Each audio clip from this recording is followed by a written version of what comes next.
Welcome, welcome, welcome to this Wise Women Roundtable, exploring the absolutely amazing and continually increasingly intense energies that we are dancing with over time. We've just been doing this, how long have we been doing this? Like a year and a half now, that we've been doing these roundtables and looking at the energies. And I'm just amazed at how the intensity feels like it's just heating up or getting more so or something like that.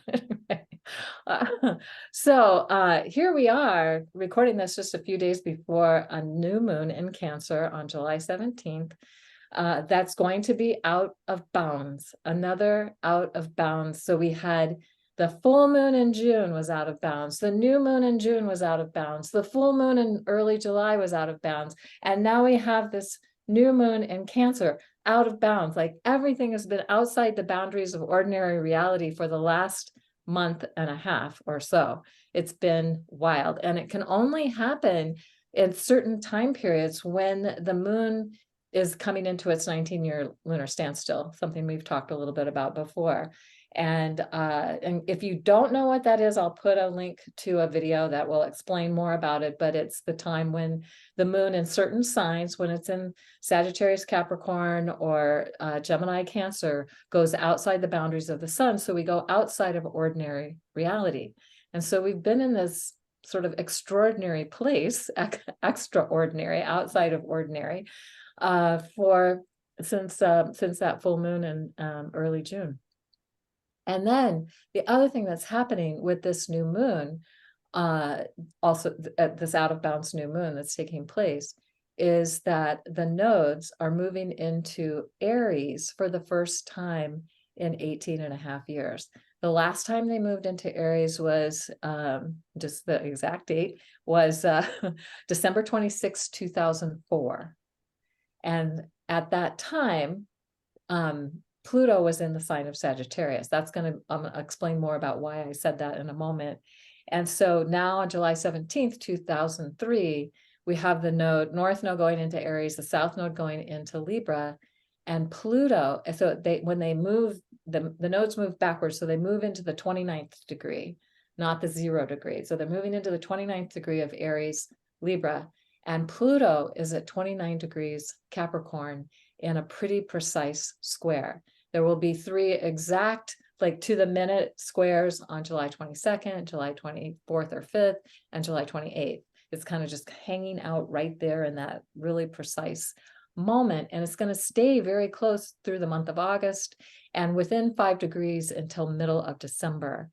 So this is a feature that doesn't usually happen. When the nodes move into Aries, Libra, we always know, with the North Node is in Aries, we always know we're in the coming into the 19-year lunar standstill exact center point, which is when the North Node reaches 0 Aries. That's the most precise point of that. It's when we know we're at the center point of the lunar standstill. There's about 3 years on either side of that center point when the moon's going outside the boundaries of the sun in the signs of Gemini, Cancer, Sagittarius, Capricorn.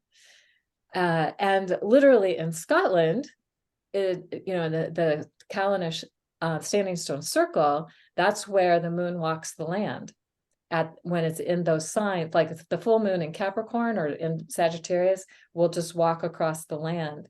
And this is where the saying comes from: when the moon walks the land at the calling of the cuckoo, the shining ones will return. And again, I know I've shared this before, but I was there in 1997. We were doing a big ceremony in one of the stone circles there, and somebody said, "I heard a cuckoo." And I was like, oh my God, we're the shining ones. So I feel like some of the intensity of what this is helping us to remember that we're the shining ones. We are coming back at this time. We're waking up and remembering that. So Pluto is here to help transmute and transform, do an alchemical process on everything that's in the way of us being the shining ones, being the ones that are here to shine the light of this new cycle of life, like a 26,000 year galactic year. We're here as the seeds of that, the seed people. We're here as the the shining ones, to help shine the light into how we want to really intend this next cycle that we're coming into. So Pluto is here to help us look at all the things that are in the way of that and transform them so that we can show up in the strength and power of who we truly are, and not who we just who we think we are. So, and it's rare because Pluto does not, can only be in Capricorn every 250 years or so. It's there for about 16 years. So the nodes don't always go into Aries, Libra while Pluto's there. So this is rare. And the last time it happened, it was the North node that went into Libra, the South node went in, and that was back in 1772, I want to say. I don't not remember the exact date, but it was back in the 1770s. And it wasn't at the precise moment of the nodes moving in to Libra Aries at that time. It was more in the middle of it, had been there for a while. And then this one is just like, it's just so astounding. Like they can both be at those 29th degree, the Aries 29 degrees, Libra South node 29 degrees, and then Pluto at 29 degrees. Capricorn squaring the whole thing and just lighting it up. So how are we completing with the past so we can move to our future? What's in the way of the things that we've known in the past that will help us move to our future? When we can transform those things, because and also, what are the gifts of the past that can help us move to our future? And Pluto can shine a light on that as well. So this is big, and these energies will last until mid-December. I mean, the intensity of what it is that we're experiencing. So it's not just this moment right now, it's going on into the end of the year. And then on July 22nd, when we have the first exact Pluto square the new nodes to the minute happening, we also have the sun moving into Leo and Venus stationing retrograde. And this will be the completion of the current Venus cycle. She's going to go into a synthesis point, but the current Venus cycle is Capricorn. And that started in January of 2022. And that is the energy of the grandmothers. How are we now remembering and coming back to the place of honoring grandmother wisdom that everybody has within them?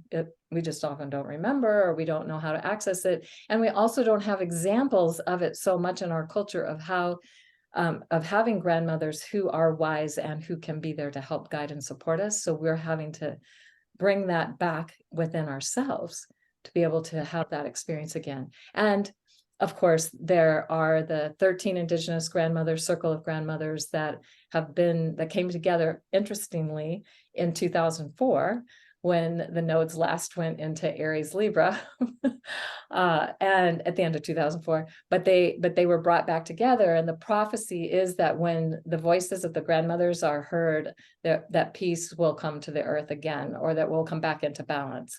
I don't know if I didn't probably say that exactly right, but something like that. And so this is this cycle of the last 18, almost 19 months of really tuning into the depth of grandmother wisdom has been profound. So love that we've been doing this Wise Women Roundtable pretty much the whole time we've been in this cycle. Actually, I think we started a month or two before we went into this cycle.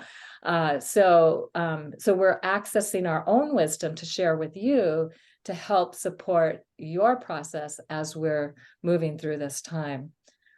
So then a new Venus cycle will start in August. We'll probably do another video before that. So I'm not going to talk about that right now, but just to say that this is Venus is in Leo. She's going retrograde at 28 degrees Leo, within 2 degrees of the star Regulus, the heart star of the lion, and really bringing in the heart energy. So how are we in our sovereignty? How are we loving ourselves? How are we doing that from the pure essence of our heart energy? So those are some things for us to contemplate as we move through this time. And with that, I'm going to turn it over to Sarah to wow us with whatever she's got to say. Thank you, Kaylin.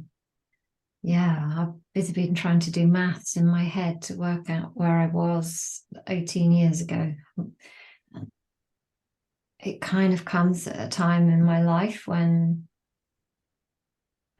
when everything was changing, when I had been through something. I might as well just say what it was. I've been trying to conceive, have a baby with my partner Ian for many, many years, and we finally there was a miscarriage and all of those things, and I just kind of come to a biological age, I guess. It wasn't really the biological age, but it was the time in my life was like, this is not serving me anymore to be in this energy. I have to drop it. I have to put it down.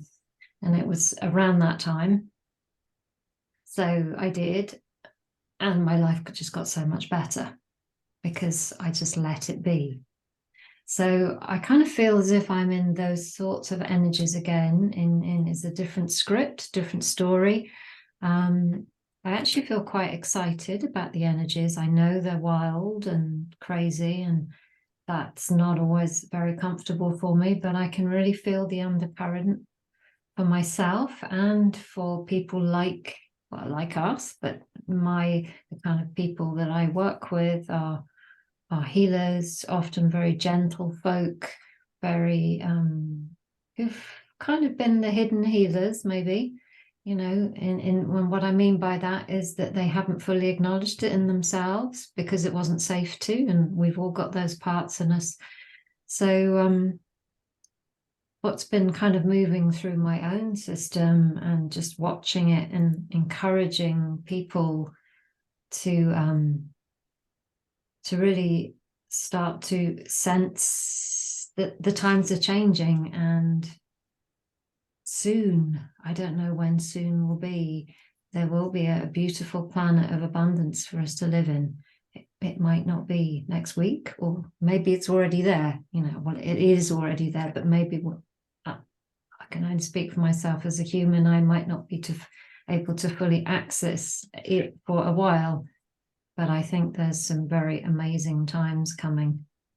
And the two things that I'd really, I guess, like to just share that I hope will be helpful to some people listening is that if you are like me, and I'm sure many people here will be very empathic and very sensitive, and that's just been such a hugely misunderstood way. Those of us who are the shining ones, we probably do feel a lot. We probably do, and we've lived our lives often through kind of there's a lot of merging been happening, which is a way to help others. It's a way to support others. Of course it is, because when we feel understood, there is always a kind of merging that happens, and that's why we feel understood, because that person has, we've come together enough. But I think the time is coming now when we can really start to understand and discern, because sometimes when we over merge and we over feel, it's not good for us as sovereign beings. So just as an example, I don't know if this is quite me, but if I'm somebody that's like so empathic that I'm on 24 hours a day trying to save the whales across in Australia on a subconscious level, that's very my nervous system's not getting a rest. And so there's a time when I think the time is here and coming when we can own our own kind of stitch in the quilt around all of this. So I'm here to do this part. So therefore I can relax around all the things that I'm not here to do and that I can't do. It's okay for me to take some time off. It's okay for me to focus on myself. It's okay for me to have a life outside of my healer self. And there are many, many beautiful essences that can help with that level of sensitivity. And the other one that's kind of like been really coming up for me and people that I work with right now is sort of linked, but we've often felt really, really, really different from everybody else. And as we get older, we feel even more different. And that feeling different was probably there right from when we arrived on this planet. And as children, I don't know if you two were like me, used to talk to flowers in the garden and all that kind of thing. And even now, I speak to many women, usually women, but some men too as well, who are like, my goodness, it's just so, just being able to say, I speak to trees and I speak to flowers, because I can't say that kind of thing. It's just a huge relief to many people when they realize that there are people that totally understand them. And I think the time is coming as well when we're going to be able to start to come back to that spark that we came in with. And then, just as an example, if you are here to talk to trees and flowers, which is part of my path, we're going to be able to feel safe and comfortable with that, and not have to partition ourselves off and go into over pleasing or saying yes to things that we mean no to. All of that stuff, I think, very much stems from that. So this is not a great photograph, but I'm sure the energy will come through to you. It's just sitting on my desk as a reminder for myself. So this is one of the batch essences, and it's called Centauri, Centauri. And essentially, it's the essence for saying no. So if if you have an overextended energy field naturally, let's not try and stop that nature of your energy system, because it's part of who you are. But and I'm saying this for myself and everybody, let's intend that that can stay there, that it can only allow, we can be connected enough to that energy field that we know that there are certain things that might not be good for us, so that there can be a no in the energy field that we're okay with. And I actually have an experience with this essence years ago when I worked in the UK as a receptionist for an amazing Chinese doctor. There was a lady who was really nice, who used to come in for an appointment every week. And she started coming in a half an hour early every week so that she could have a chat. And it wasn't always comfortable for my energy system to have that happen.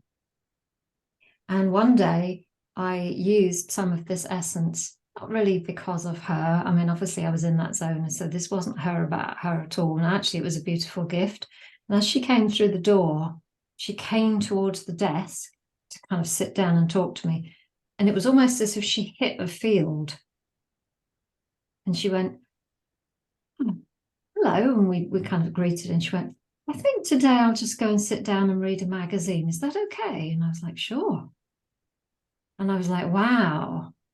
So that's how Centauri works. It was just so easy that there was some kind of no in my energy system, that I wasn't accessible. So it was really, really interesting for me. And it showed me again the power of nature and the power of honoring ourselves. And so to just come back to what I feel is the time is coming, and we may need to learn how to do this. And we may need to make some mistakes along the way, but I really, really, really do feel that the time is here for us to start to stand up. We've been talking about sovereignty for many, many years, probably many centuries. And it's like, okay, so I get this now. I get what sovereignty is. I get it. So now I need to find out, I need to learn to walk with it and dance with it, and truly, truly, truly, truly not just play with the words anymore. Do it, be it. And so that was a bit Aries, wasn't it? It was a bit Sarah. It was a bit something. Yeah. So yeah, that's what the nature kingdom would like to express through me today. So Nalini, I hand over to you. Thank you, Sarah.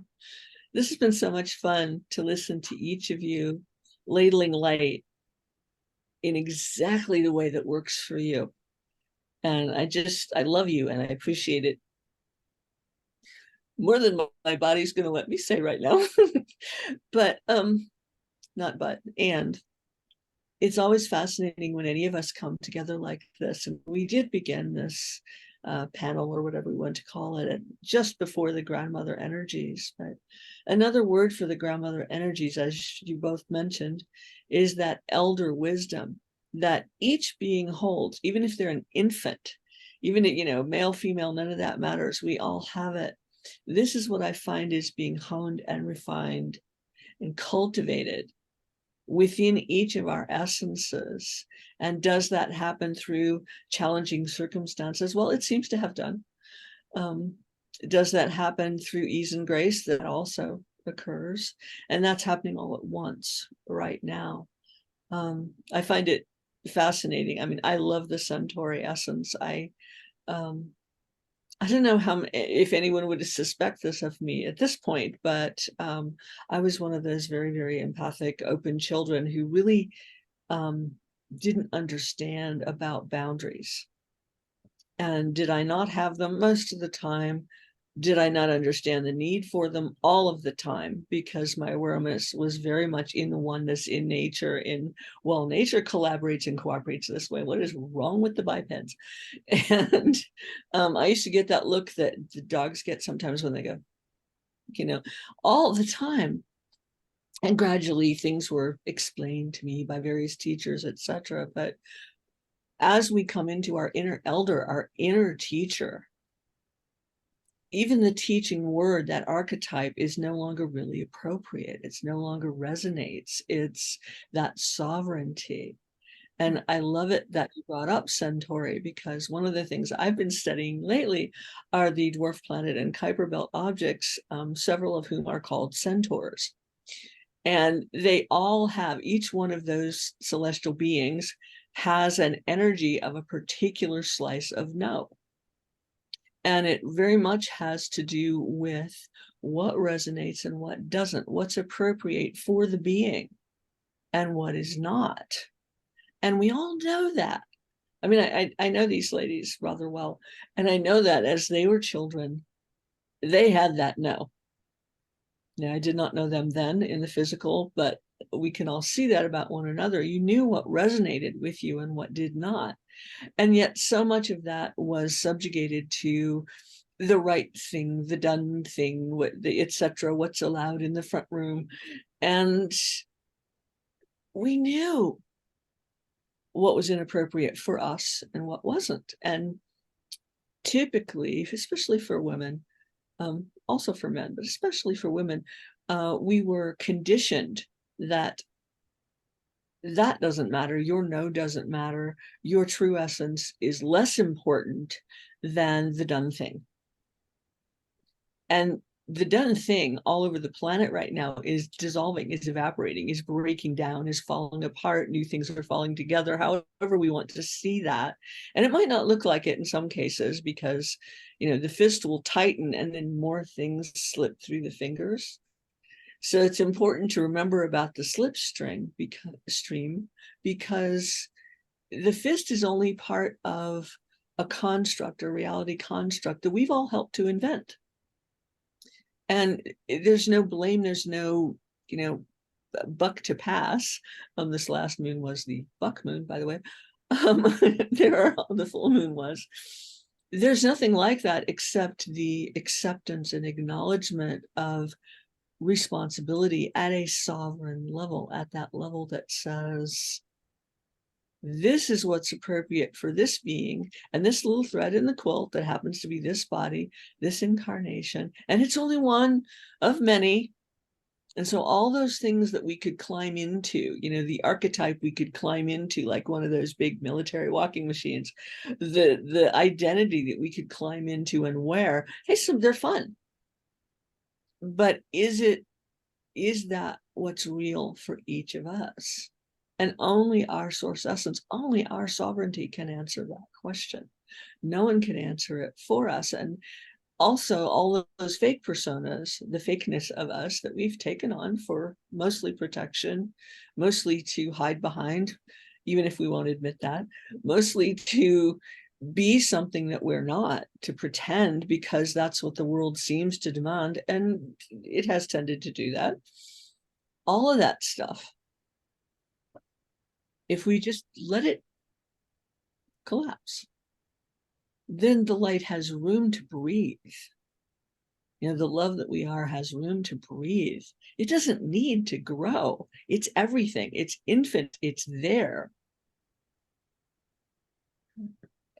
What it is demanding at the moment is that it express through every single fractal, every single particle of us, from the quantum level to the most expanded level. Every single fractal. I like to think of fractals as paisley. There are the little curlicues and there are the big ones, but it's the same shape, right? And lots of different colors, and it's pretty. So all of that is moving through all of us. That's what nature does. That's what the stars do. That's what the planets do. And we get so focused because we've been taught to, and because it's easier, on the little things, the boxes, that we forget that all of life happens outside the box. And that sovereignty has everything to do with that boxlessness, and everything to do with what is showing up as what we call the unknown. But that elder wisdom, that sovereignty within us, does know. The stars cascade through Kalen, nature wells up through Sarah, and they meet, not necessarily in two people, but as these amazing streams of light. And we all have this within us, and how lucky we are, how fortunate that there are beings who are willing to stand up and express that in their own sovereignty. And we each have that. We each have a piece of that, a stitch in the quilt. And it's time for the gloves to be off. The gag order was repealed at the summer in the Northern Hemisphere, the June solstice of 2011. And you can all argue about the dates if you want to. I don't care.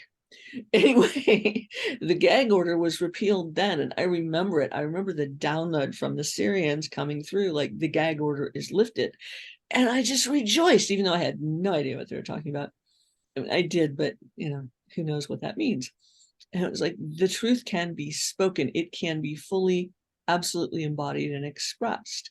And we have spent the last, decade or so, as we moved into the cultivating of this wisdom, becoming the oak tree, that we are no longer in acorn status, except that we are, that we're becoming that oak tree that says the oak tree is a host to an entire environment, an entire community. One of the most magical things about it is all the mycelium that just supports it and also lives within it. It's such a synchronistic symbiosis. I said that right. Amazing. Anyway, it's all of this collaborative working together. We each have a stitch in the quilt, and we each are the whole thing.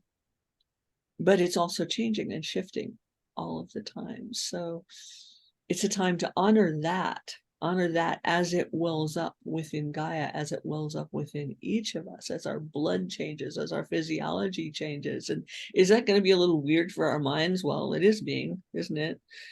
But also letting that go and just letting the false pretenses go. And especially the ones that we didn't realize we were holding on to, and we didn't realize were fake. And we just played along with, or rode along with, or did whatever with, just because. But this is the death of the done thing. Even though societies need what they need to, manners being one of them, to have things work, but allowing, what is it that really I'm living within and for? And let that lead. Let the light lead. The love is there. We can all be the love that we are. So again, thank you to both of you, and thank you to everyone watching. We are all important. It's time to remember that. Thank you so much.